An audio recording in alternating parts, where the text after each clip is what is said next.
மதுரை நகரின் தெய்வமாக விளங்குபவர் மீனாட்சி அம்மன். இவர் பார்வதி தேவியின் அவதாரமாக கருதப்படுகிறார்.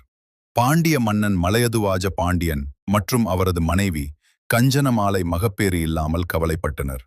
அவர்கள் யாகம் செய்தபோது அந்த யாக குண்டத்திலிருந்து ஒரு பெண் குழந்தை தோன்றினாள். அந்த குழந்தைக்கு 3 மார்புகள் இருந்தன.